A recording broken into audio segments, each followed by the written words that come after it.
In Matthew 28, Jesus says, "Go therefore into all the world and make disciples," or disciple makers. A lot of times when I talk to people about being involved in the disciple-making process, they say either in one way or another, "God can't use me."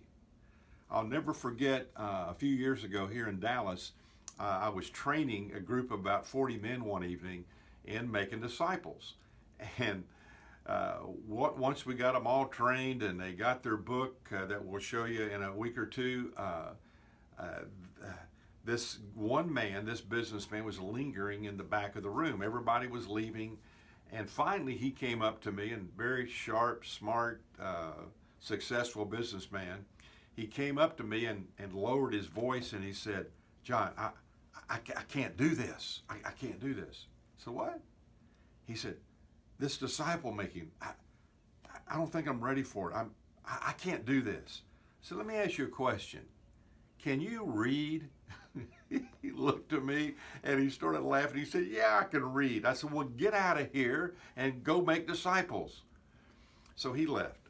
About 3 or 4 months later, I was at one of my favorite Greasy Spoon breakfast places, and I'm there with a couple guys, and we're just visiting, and I see this gentleman that I had just mentioned that said, "I can't do it," walking towards me.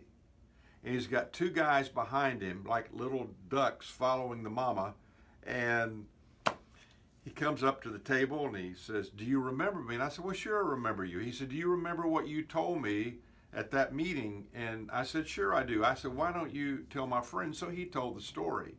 And then he looked at me and he said, "John, this whole disciple making process has changed my life." A lot of people feel that God can't use them, that they just simply can't do it, or they're not qualified, or they've compared themselves to other people and don't feel like they're up to it.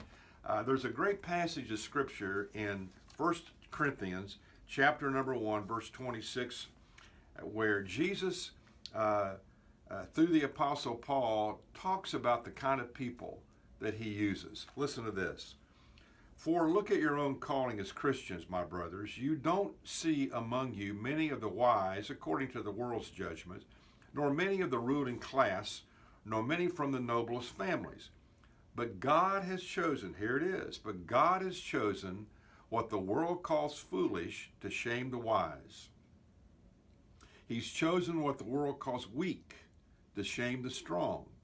He has chosen things of little strength and small repute, yes, even things which have no real existence, to explode the pretensions of the things that are, that no man, that no woman may boast in the presence of God."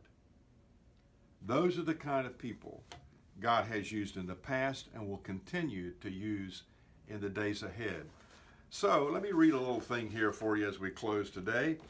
The next time you feel God can't use you, just remember, Noah was a drunk, Abraham was too old, Isaac was a daydreamer, Jacob was a liar, Leah was ugly, Joseph was abused, Moses had a stuttering problem, Gideon was afraid, Samson had long hair and was a womanizer, Rahab was a prostitute, Jeremiah and Timothy were too young, David had an affair and was a murderer, Elijah was suicidal, Isaiah preached naked, Jonah ran from God, Naomi was a widow, Job went bankrupt, Peter denied Christ, the disciples fell asleep while praying, Martha worried about everything, the Samaritan woman was divorced more than once, Zacchaeus was too small, Paul was too religious, Timothy had an ulcer, and Lazarus was dead.